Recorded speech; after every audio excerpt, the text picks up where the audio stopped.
Well, welcome to another insightful episode of What Matters Water TV and Podcast. I'm your host, Charlie Wilson, the Executive Director of the Southern California Water Coalition, and thanks for being with us. Today, we delve into one of the most transformative initiatives shaping the future of the Los Angeles region, the Infrastructure L.A. project. This ambitious undertaking envisions a revitalization of the entire region through strategic investments in equitable, sustainable, and resilient infrastructure. Infrastructure L.A. is on a mission to maximize Los Angeles County's share of federal infrastructure spending made available through the bipartisan infrastructure law at the federal level. This initiative holds immense importance for every resident of the city and its surrounding communities, and will undoubtedly hold lessons for the entire region and even the state. By harnessing the power of collaboration between infrastructure stakeholders, Infrastructure L.A. seeks to address pressing water challenges and pave the way for a more sustainable future. Today, we are honored to have three esteemed guests with us. Joining the discussion is Mark Pestrella, the CEO and Director of the Los Angeles County Public Works, bringing his expertise on infrastructure development and its implications for the county. Our second guest is Marty Adams, the General Manager of the Los Angeles Department of Water and Power, who will enlighten us on the crucial role of water and power supply management in this monumental initiative. And thirdly, we have Anselmo Collins, the Senior Assistant General Manager of the Water Systems for the Los Angeles Department of Water and Power and the Chair of Infrastructure L.A.'s Water Committee. His insights into the integration of recycled water and sustainable practices will be instrumental in understanding the far-reaching impact of our water landscape. So grab your favorite beverage, settle in, and let's embark on this enlightening journey through the world of Infrastructure L.A. and its profound implications for the future of Los Angeles and beyond. Well, welcome everybody back to What Matters Water TV and Podcasts. And with us, as promised, is Director Mark Pestrella from L.A. County Public Works, the General Manager at the Los Angeles Department of Water and Power, Marty Adams, and Anselmo Collins, the Assistant General Manager of Water at LADWP. Gentlemen, thank you all for joining us on What Matters. Well, thank you for having me, Charlie. Well, see, there you go. We've already talked about this, about talking in, around, so we're going to have a lively discussion. Mark, let me start with you because Infrastructure L.A., as I understand it, sort of was given birth out of the county, or at least the County Board of Supervisors and their interest. But provide us a little bit of an overview to what is the project, what's its scope, and how do you see it as improving infrastructure in the larger LA County area? Thanks. I already got your name wrong. Thanks, Charlie, so much. I'm thinking about Marty and Anselmo so much, I almost called you Marty. But listen, Infrastructure LA is an interesting evolution of collaboration between, I really say, the city of Los Angeles, in particular, Water and Power in the County of Los Angeles water sector. And it has evolved in my mind over many, many, many years as we recognized the value of just like knowing what each other are doing and keeping and trying to align our business priorities. When it comes to the greater, infrastructure world, all things LA County, we recognize the benefit of collaboration through great outcomes with each other. And so for me as a leader in the county, it was an easy sort of escalation of that collaboration to think about making it infrastructure wide, that collaboration. And that kind of spawned in my mind this idea that, if we brought the major players through LA and brought them in one space and started just sharing what our priorities are and thinking about what's best for Los Angeles in a collaborative way, there's got to be a better outcome, a better outcome for Los Angeles County residents, essentially. And the theme Better Together, I'd say, is where that came from. And it was not spawned from trying to get money, but it was spawned from me, for instance, anecdotally, going to, for instance, the federal government and with my hat out and asking for money for county at large and finding out that many of my quote unquote partner agencies, cities had already been there and they had been identifying the priorities for Los Angeles County. So, some of our smallest cities were setting the priority without really having the bigger picture about the county's, needs and the greatest places we could make investments. And so I just started going around the county and asking people if they'd like to participate in this collaborative called Infrastructure L.A. Oh, and Marty, then I assume Mark came to you, and I know that you, as the leader of the largest municipal utility in the United States, quite frankly, what were the driving factors that helped initiate this in your interest? Why would you want to partner with the County of Los Angeles, my friend? You're big and Well, powerful in your own right. it's interesting because one of the things that we recognize here in LA is that two things we recognize. One is that we're not really good at being organized when it comes to going back to DC and looking at federal funding, and the Infrastructure Act really kind of pointed this out, that there's a lot of resources out there, a lot of things that would really meet the needs of the city and this region, and you're just getting us all on the same page. Any page is difficult, even within the city's family itself.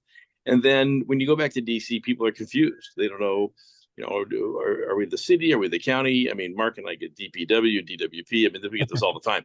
And so, we said we're confusing a lot of folks when it comes to what we want, what we need.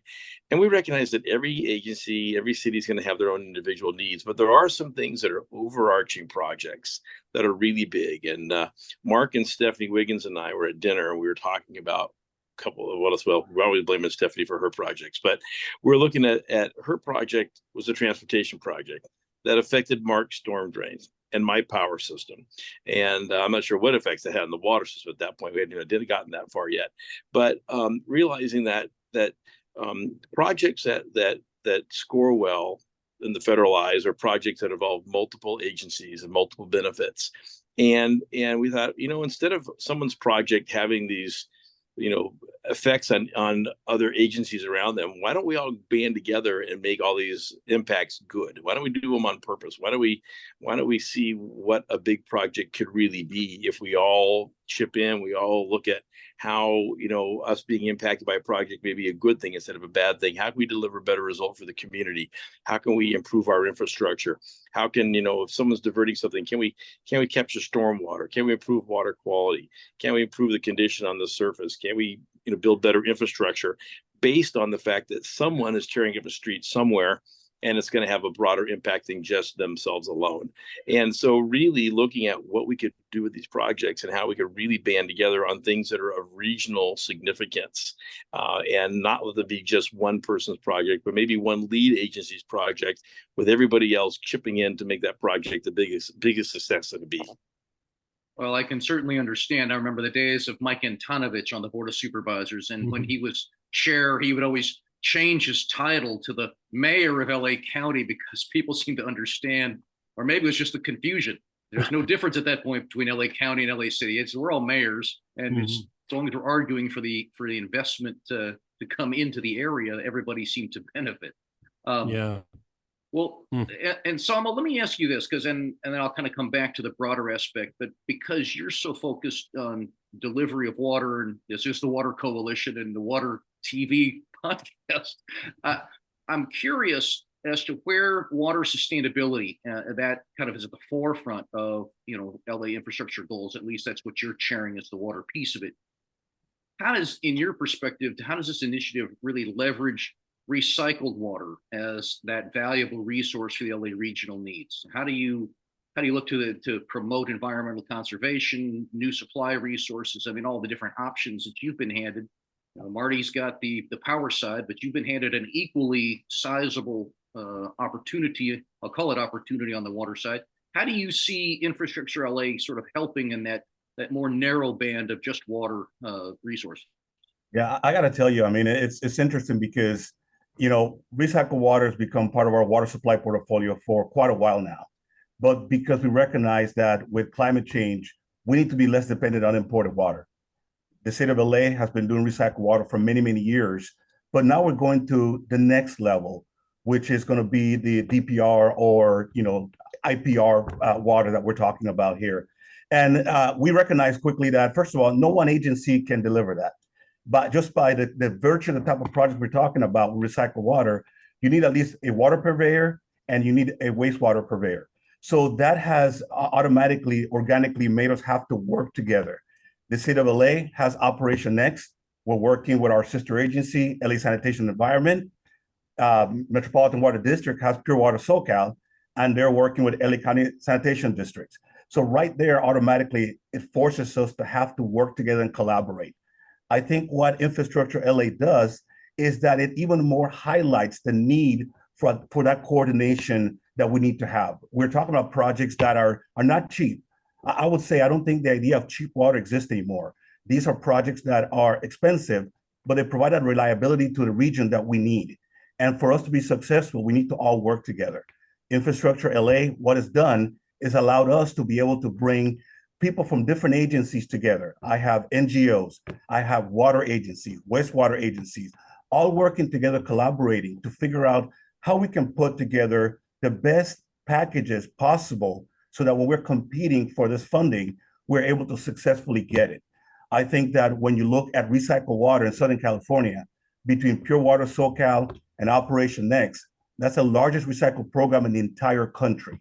And it has the ability to not just be a regional solution, but also to be a solution that helps the entire state and perhaps even other states. Northern California would benefit because we'd be less reliant on that imported water. And then the other 6 basin states, Mexico and the tribes that rely on the Colorado River. This would allow us to be a little less reliant on that. So certainly, this is a big step for us. Infrastructure LA is basically providing an avenue for us to be able to do more collaboration. And it's not just right now. We see this as a collaboration that's going to take place in the future, be able to collaborate on the projects, collaborate on the funding, and also in the outreach and engagement with the community that is so important. So, and so can I jump in? I didn't talk over Anselmo. Can I talk over you, Charlie? Is that okay? Please talk over me anytime, Marty. Yeah. So, I remember Anselmo and I were talking after the first water meeting. We had a room full of people. Most of them were friends we knew for a long time. And he said, everybody thinks is like, well, how are we going to support LA or LA County doing something? And, we thought, okay, you got things like, you had Dave Peterson at Las Virgenes and a recycling project. And it's like, well, what do we do as, supposedly the big guys? How do we support him? How do we support, what he wants to do and what he needs to accomplish? How do we support him publicly? How do we support the whole concept? How do we provide, support, from a community standpoint and leverage our experience? And it's, so it's really, and water projects, they touch everybody. It may not be directly they touch, but in terms of water supply for the region, they absolutely are connected. And I think we just got to take a different tact at that. And everyone knows it can't be everybody out looking for themselves, and dog eat dog, trying to get permissions, get approvals, be first in line, get funding. But we need to look at it collectively and really support each other. And I think that's what Infrastructure LA gives us the model for. Yeah, that's great. I think that's a great endorsement. I want to add to that, like, one of the things that Anselmo mentioned is having the two parties, major people you think of being involved, the supplier of the water, the retailer. Then there's those of us that actually convey the water potentially and store the water. LA County will be a part of that whole system in terms of conveying and also storing water underground through our spreading facilities. So you see the interplay that not a lot of people understand the interconnectivity of the agencies, and it's not the agency so much as the infrastructure. So in our world today, in world-class infrastructure, it's a tool that has more than one purpose. And this idea of integrating our infrastructure to better serve the community is the physical integration of it is one thing. And then there's also, just as Marty mentioned, this sort of advocating or, explaining to the other party why it's in their interest to support, for instance, what Anselmo is saying is a local water supply. So convincing the feds and convincing the state that, in fact, they may want to invest in something that is essentially a nationally significant project and a state significant project because of the relief it provides on the state system as well as on the federal system. So the recognition that the governance cannot be the driver of our infrastructure design, but rather that the people that we serve and how that infrastructure impacts their well-being, their health, and a daily life, even where we invest, should be driven by these conversations about where is the greatest need. And greatest need is we're being informed on greatest need by folks like our DEO, our workforce development folks, but also our folks that are talking to us about the effect of climate and who will be most impacted by climate. So, within the city's boundary, they of course are going to be concerned only and should be only about the citizens within the city of LA. However, when they look at the impacts, for instance, of homelessness on LA County at large, they can recognize that by just taking care of the city, they're actually making the situation worse off for them. but rather working together to creating this system at least in the boundary by the county, of relief for each other and support for each other for the greater good of the larger LA County. Well, let me scratch at that for a minute, because it's nice, and you guys all know this because you're responsible as chief executives and officers of very large bureaucratic entities, which in and of themselves can be hard to produce things efficiently. But practically speaking, and then say you're sort of taking those organizations, sort of putting them on steroids. On a practical level, what does collaboration and coordination mean between the various interested parties in Infrastructure LA? Marty, you want to tell you, or Mark? Marty started. I'll let him finish. It is like just that very practical example that he gave of myself, Marty, and Stephanie Wiggins from Metro, recognizing that the project, LA's transportation project, one of the most significant ones in LA County, the East San Fernando Valley line, was essentially going to be stopped by the politics that were going on around, because each agency just held on to their own priority. And so by dropping and actually being able to having the authority to reassess our priority with each other and decide that that's our project and not just Metro's project, we're able to achieve multiple benefits out of the project and keep that project on time and hopefully on budget, by modifying what we had done in coordinating, actually practically having the engineers, Charlie, talk to each other, having the designers, talk to each other, because the plan on that project was designed in Metro's house without talking to Marty or to me, and making assumptions that they could push us aside or somehow get past us with the politic. And that is one, the worst thing that could happen. It's the worst form of lack of collaboration.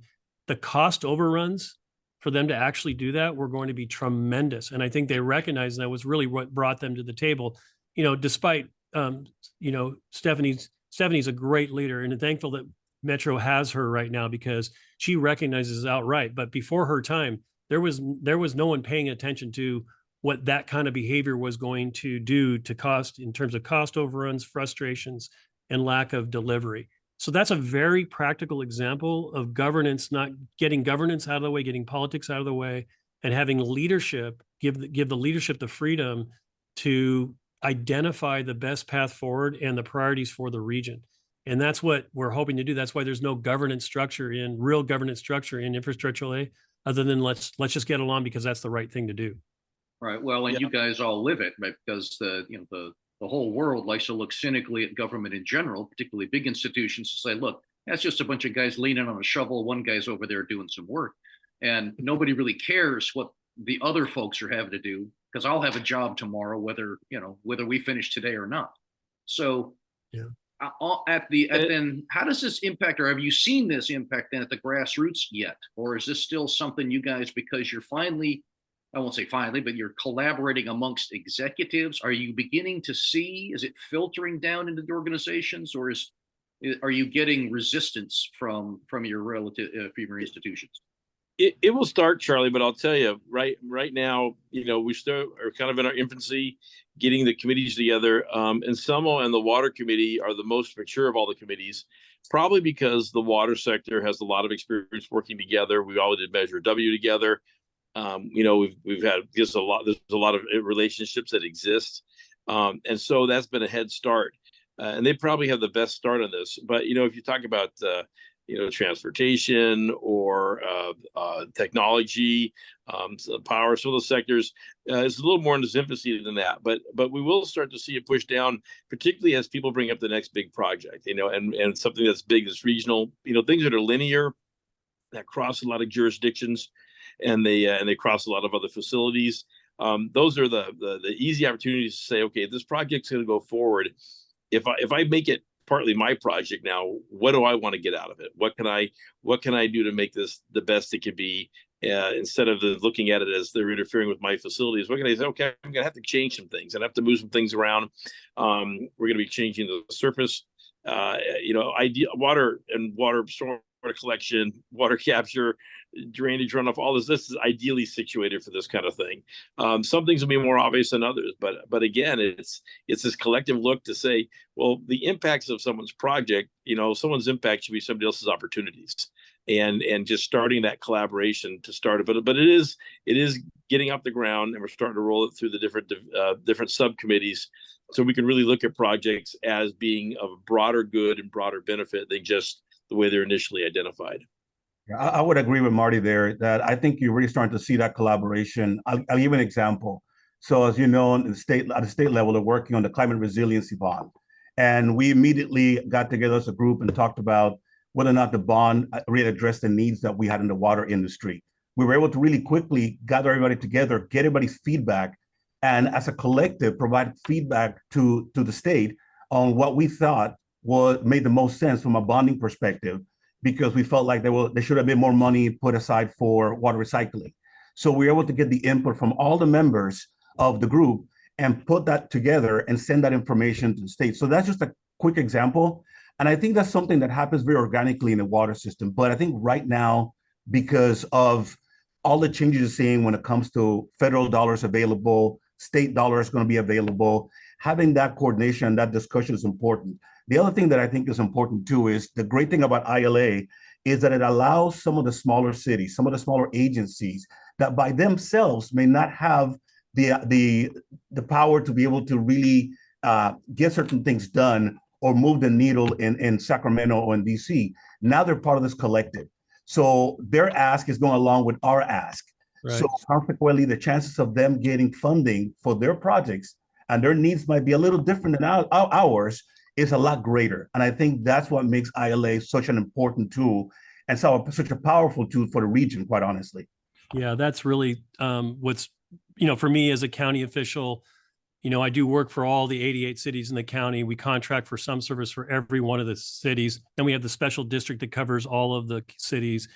And being able to offer the cities a coordinated approach, pulling together. I think the other counties need to look out because LA County is going to have its act together. Forever and ever, we would go to, the Sacramento would come back and say, you guys just don't have your priority together. You're not speaking with one voice.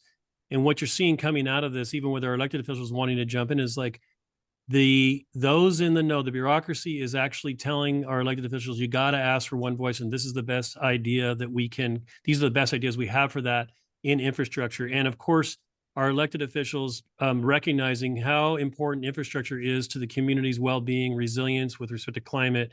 We're seeing more and more interest from our elected officials in what we're doing and what we're going to recommend to them. Some of the early wins, Charlie, we led an application for actually 12 counties to receive $500 million straight state grant for charging infrastructure.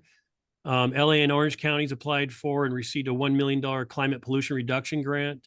LA County Metro and multiple cities applied for and received multi-million-dollar grant for Safe Streets for All grant. This is a street safety improvement grant. All the infrastructure is so interrelated anyway. Our residents don't know that they're on, other than they know when they're on a city street and on a county street, and you'll know why. But they shouldn't have to know whether they're on a county street, city street. They have to know if they're drinking water from LA City or from LA County Waterworks or from a small mom and pop retailer. By the way, 200 water retailers in LA County, that they should be able to turn their faucet on in any property in LA County and know that's safe, clean, and reliable water. And the only way that gets done is we're lifting all boats. And so again, working together, applying together, and looking at the highest and biggest need at any given time, and then making a recommendation to support each other, whether it's ask for grants or if it's just telling SCE or LA City where we need the power at any given time. I got to tell you, that's the other thing. Scheduling out the power agencies to support our construction project. Our CIPs are huge, and we're all stepping on each other. And one of the benefits of Infrastructure L.A. is our construction folks, project managers, are comparing notes about when something's going to go in. Even the housing for homeless, we could step all over each other. Well, by having this collaborative, we've been able to work through the timing of projects. So, this arbitrary 2028 goal you may have heard about that Metro put on all of us. Well, none of us actually bought in or even were solicited about whether we could deliver on that 2028. The fact is 2028 is important for the Olympics, and it is important for our communities as a sunset date for infrastructure. but it isn't without collaboration across all the cities, which that the games will cover all of the cities in some way, shape, or form. So just the infusion of money, the expectation of community that infrastructure will deliver and keep them resilient from climate, that we're going to have a water source that's safe, clean, and reliable. We cannot do that as one single agency. That's been proven out over and over. So it can't be a zero-sum game, Charlie. It's got to be all in, all together, or you're not going to deliver on things like 2028, the Olympics, or how about more importantly, delivering on surviving climate impacts and actually having, a sustainable LA County in the future. I'm telling you, man, if you look at the state's environmental goals, where they're already giving up on them, LA County doesn't want to give up on that. We want to actually meet those goals. Marty's off at the hydrogen hub work right now, coordinating with folks on that front. And he's going to come back and inform us how we can best invest in hydrogen in LA County at Infrastructure L.A. Well, Mark, and what you just sort of just go ahead. It's that it really is regional, and it's funny because I'm back here with hydrogen, and it's not just in one city, and it's all got to play together. Mark brought up the Olympics, which is interesting because we don't want people from all over the world to drive through the region and know that they're leaving one city and going to another. I mean, your experience should be seamless, right? And to do that takes a lot of coordination. But the experience of people living in the region should be seamless too, not just people who come to visit. We should have a better experience, a better lived experience for the residents of Southern California and in this county. And I think we can deliver that, and we can leverage each other's projects to get the best out of every dollar that we spend of public money. So what are because Mark, you described it, right? There's community engagement at the grassroots level, down in the community level, but you're talking about community engagement with all the cities, all the special districts, it's like multiple layers of community engagement. And that alone seems like a daunting task, just to have people provide their input. It's one thing to not ask. It's another thing, like, is that good and bad, right? Good thing we asked, bad thing, oh my God, we asked, and there's so much input. How do you go about distilling that and actually making decisions, again, in an effective way, so that it feels and looks like, and actually tangibly is delivering results? Well, right now what we're working on is the knowledge, to actually share the knowledge of what are the most vulnerable communities, what are the opportunities for investments, and then go to what are the best investments. So we're working in developing a screening tool for all of us that actually uses the BIL attributes, and it actually sorts through, and we've been providing all of our data, project data, to into this software that essentially streams through what you just said, that huge amount of data. It's a big data drop, right? Where is everything? Where are all the people? Who are the most vulnerable? Who needs what? Where?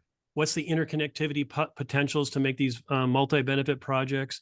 Where are our Justice 40 complying, investments, best investments, and sorting through those, and then just informing the leaders at the table that if you were to use these attributes that we all agree and we actually work through and define for LA County, these would be the projects you would support.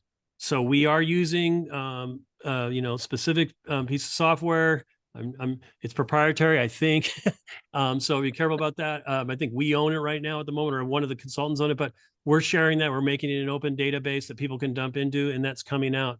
One of the things we've learned, Marty, I want to share, or Charlie, is with you, is interesting on the water side again, since I have my water friends here today. Through the county's water plan and through Infrastructure L.A., we've identified, I told you there's 200 water retailers in LA County. Out of those 200 water retailers, we've identified some of the smallest and most at-risk water agencies in the area. I don't know if a lot of people know that there's actually 11 what we would call failing water agency. When we mean failing, is like they are serving water less than water quality standards. They are financially at a brink point. They cannot afford to improve their water system, or their governance structures are so broken that they can't make a decision, as you said. And another 23 at risk, just on the brink of being failing entities, and another 33 potentially at risk. So if you add those numbers up, that's quite a number. That's 50, 60 water agencies out of that 200 that we said really needs a lift, and they can't do it on their own. And, you know, working with the state, as you know, we did do a rescue plan for one of them recently, Sativa, and it took a tremendous amount of what we say. It reminds me of the mental health crisis. Wraparound services were required to take care of this water agency. And, you know, LA County didn't do that alone. We did that with West Basin. We did that with the Water Replenishment District. We did it with the help of the City of Los Angeles, with LACO and others. And the state did come in and provide some leadership in the form of money. We were looking at that model and bringing that to bear on what we're identifying in Infrastructure L.A. as the most at-risk water agencies. So, you know, people don't talk about that when they're off in their own agency. They're not looking at the other, unless they're one of these failing agencies. And we found in the failing agencies, they don't raise their hand and ask for help. No. They don't do that. They sit there because of the embarrassment maybe, or whatever, or maybe the governance is a problem. So those elected officials are not going to say, hey, we're not running a good water district. And then it's what's mind blowing to me is that the people receiving this water, and this is a phenomenon I'm still trying to understand, they themselves they put up with that. Yeah. They will go buy the water in the store. They will shower in bottled water.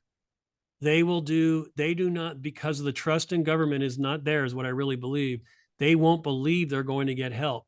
And so, you know, it is about outreach, but the outreach it has to be targeted on and trying to find, you actually have to go and like purposely look for these agencies, whether it's transportation agency or water agency, you know, the sewer system agency. The sewers are not run by us alone either, by the way.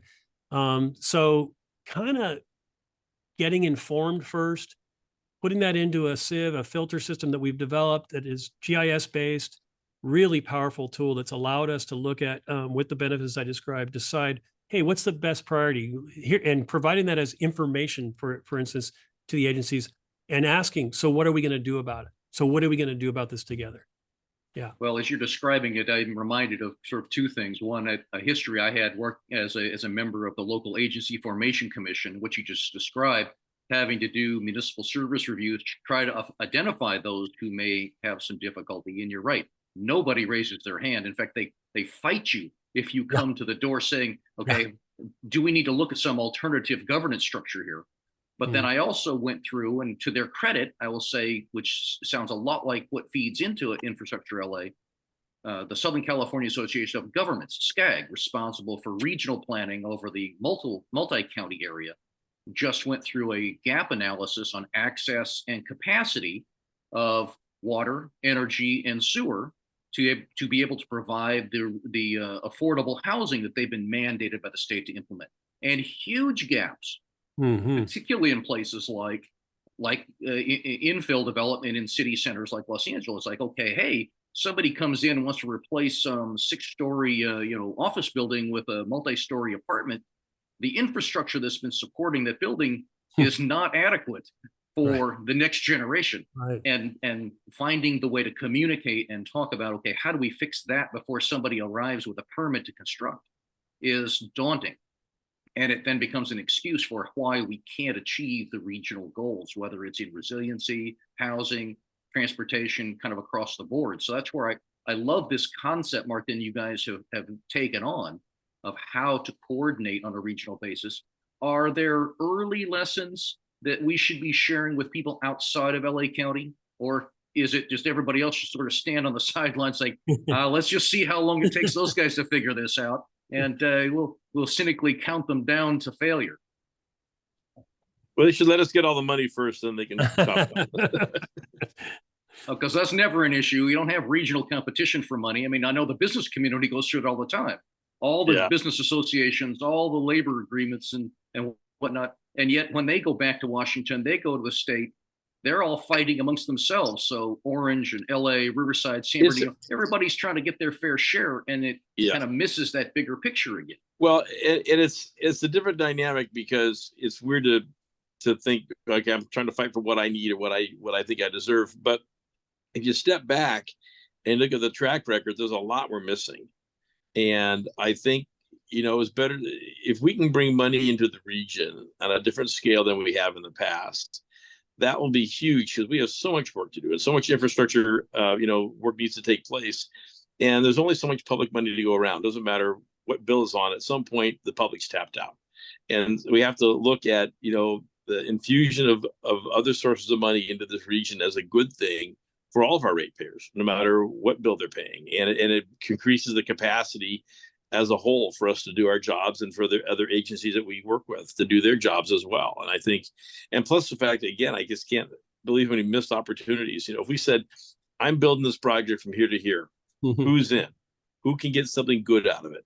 Who can add a little bit to it? Who can add a nickel on the dollar and make this a way bigger project or better project than it would have been? And I think those are opportunities that we've missed because we let one agency kind of flail and work their way through it, and everybody else kind of watches and say, well, glad that one's not me, but maybe we should change our attitude about how we address these things, make them collective projects so that we all, get some mutual benefit and really deliver for the public. That's the bottom line at the end of the day. Well, and I can certainly see where, taking away that, it's the 800-pound gorilla. Gee, I don't have a chance against, the big boys next door downtown. To help them tag along makes a big difference, as you say, in doing things regionally. So let me ask this, because it is a daunting task. It's a major initiative. How are you funding it? How are you budgeting this? How does that you just absorb it into your current day-to-day activities, or is there something special that you're doing to help fund this initiative? Yeah, it's interesting. LA County, through our board of supervisors and their leadership, has endorsed me to with a budget to, incentivize this. So, the county's been, paying for the front end, administrative of this, understanding that to spend money, we might make money, right? And actually that our role, the county role, is really to facilitate those conversations you just talked about. The board of supervisors see themselves as, regional leaders with needing regional policies, and feel that it's important that we are looking after cities and unincorporated county properly. And so our current board, is very much a regionally focused board. And so they had no problem supporting me in a budget that authorized me to put together at least administrative money to run this, start kicking in. Of course, I'm turning to my partner agencies and saying, now you guys get to kick in too. So it's kind of not it is not pay to play at the moment at all. It's actually just counties incentivizing because we see there's a better way. Now on the project front, what we're doing is we're identifying the lead agency with the largest benefit and saying, why don't you lead for instance, the grant application, and most of the money for grant applications that is being borne by the lead agency, whoever that might be in this. And that's another place that the small agencies make out, or the NGOs, because they're not necessarily going to be able to afford to design or put together a grant application for a BIL competition or state money competition. So there is no formal funding agreement between us at the moment. We've talked about it, but I think what we've been able to do is convince each other that this is a good business investment. So each agency is making that business investment through their individual budgets at this time. So, there's that. I do want to touch on one thing real quick, and that you mentioned, it touched a nerve for me as we talked about it, and it's a message for industry, since this is an industry leaders podcast. And I've said this before, and I'm going to say it over and over again: engineers, technical people, managers in the water business, and I found this to be true as I become a director of public works and dealing with every sector of infrastructure, Charlie, that the people who run, operate, build, and envision the new infrastructure, we happen to know a lot about how things work. We know how bad it is or how good it is. We actually have a very good take on what it's going to take to actually survive and to thrive in our communities. But for too long, we have not been speaking up on what we know. And I think Infrastructure L.A., for instance, is a forum where we're not recording people. It's off the record. You can just say, put it out there.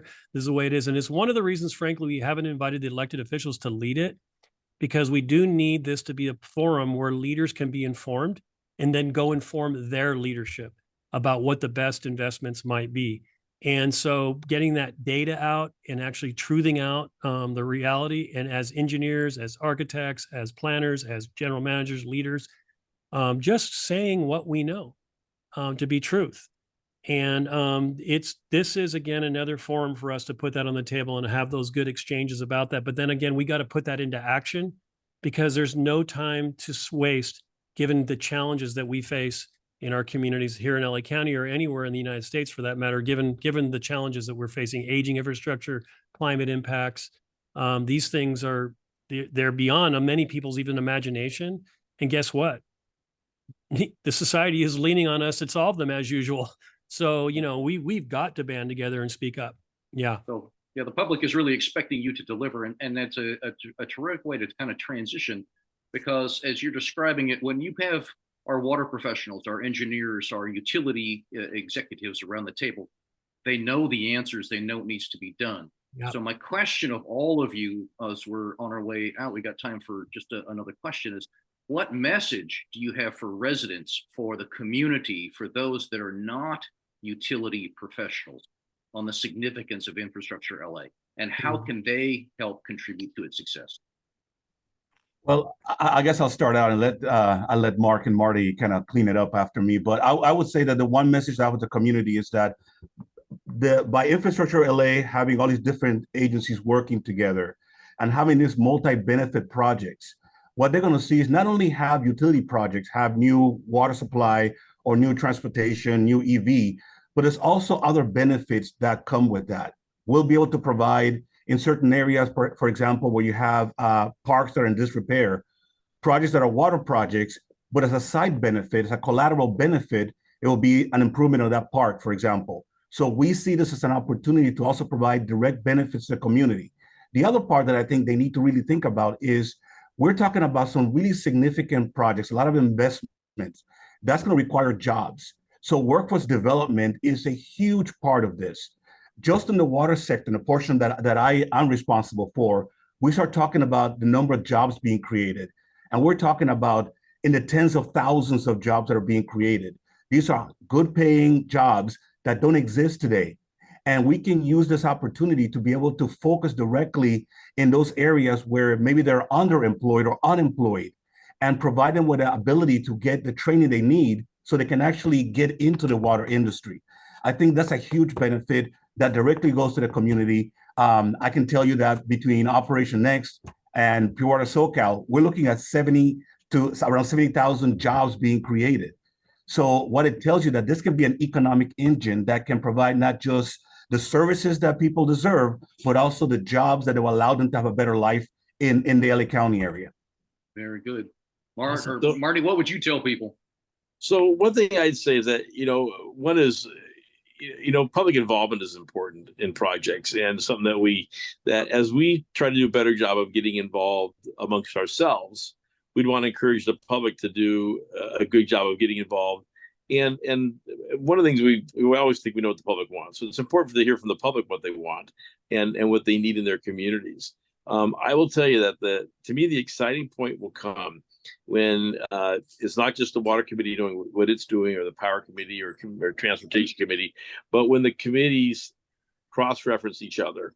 Right. And when a project that looked like one industry's project becomes a project that's actually touches 3 or 4 different utilities or different parts of society, and becomes when you start really adding the bells and whistles and make the projects really robust. And so what could become an infrastructure project that's a pain in one community may say, wait a minute, it's not a pain. It's temporary disruption. At the end of the day, I'm getting not only what that project was going to provide, but I'm getting other parts of better infrastructure as well, and a better living environment and better atmosphere, only because we took the time to think of this stuff ahead of time together and make sure that we didn't miss benefits. So we didn't miss, where we could add a little bit more, make projects a little more robust, and have it have significantly broader benefits for the community that's affected by the construction. So I think that those are great things that people should look forward to, and it'll be a project that does one thing and turns out it does a whole bunch of other things too. Mm-hmm. And that's where we want to really engage the public and really kind of cross-pollinate these projects so that it's the best thing we can do. Like I say, we're going to be spending money on a lot of infrastructure in the years coming ahead. How do we make every dollar count? How do we get the best project we can? We're going to spend a few more pennies on the dollar and make someone's project that much better and get more out of it for all of us, so we can every agency can meet its needs and meet its objectives. We all have different objectives to do, how we can collaborate and do those so that in every project somehow we're all accomplishing our goals. That's what we're really trying to challenge ourselves with. Well, Mark, other than standing before the bosses every couple of weeks and answering all those hardball questions, so how do we involve Angelinos in helping to make this a better process? Well, first, I just want to thank, the leadership at Water and Power, Marty and Anselmo. They've been amazing partners. We've been working together for years. We understand the population outcomes that we bring about when we work together. They're outstanding. We've created a lot of safe, clean, reliable water together. Investments from Water and Power in our dam system have resulted in a tremendous increase in local water supply at our spreading grounds. These are good things. These are things that we're building on, and we're building on that original relationship.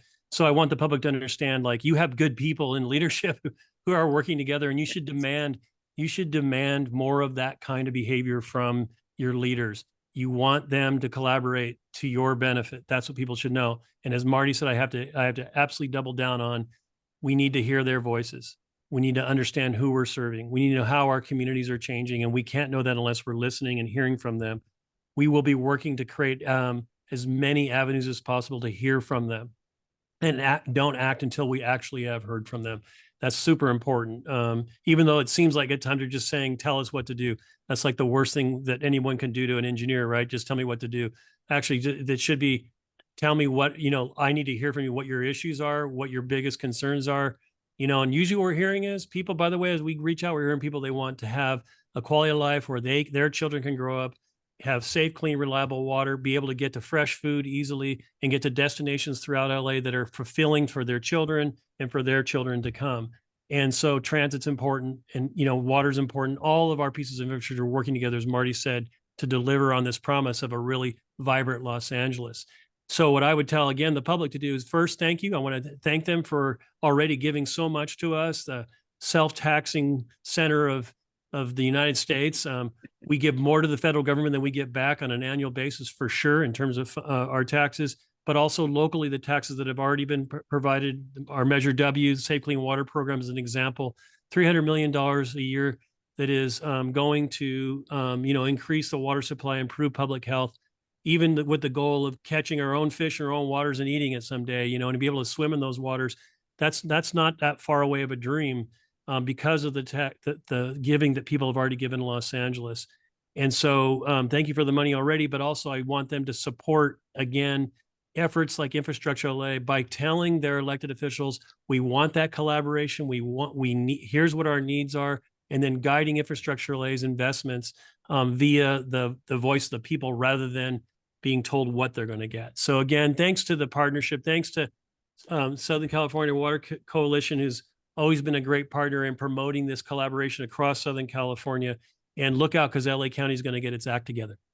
Well, Mark, I appreciate that, gentlemen. And to Anselmo, you guys are all familiar. We sort of taken your concept as the legislature is now negotiating whatever a bond might look like next year. And we took your regional concept and we put it on steroids. And so we actually went out and put a coalition together with the Bay Area Council, folks in the San Joaquin Valley, with business, with labor, with disadvantaged community activist organizations and NGOs, and said, hey, you know what? If we can set aside our regional differences and come up with a clear, deliberative investment strategy within the water resiliency portfolio, this helps you make a more informed decision when you're in those negotiations. So we triggered that, we put that out. So we're using your examples from Infrastructure L.A. and how to reach out, build broader coalitions across not just the region, but statewide. So we thank you for your leadership. Mark Pestrella, Marty Adams, and Anselmo Collins, thank you so much for being part of this and for what you're doing to lead Infrastructure L.A. And thanks for being part of What Matters Water TV and Podcast. You got it. Thanks, Charlie. Thanks for joining us on What Matters Water TV and Podcast. If you like today's discussion, go wherever you download your podcasts and give us a 5-star rating. If you're on YouTube, subscribe to our channel. That'll help us build our presence in this new world and in this format. And if you're interested in helping sponsor this program, please reach out to us at socalwater.org and send us a message. As we close out today's show, I leave you with this challenge. Be a part of the conversation. Be a part of the solution. At the Southern California Water Coalition, we educate to advocate. So as public policy leaders have difficult choices, we help them make informed decisions. Thanks for being with us. We will see you again next time on What Matters Water, TV, and Podcast.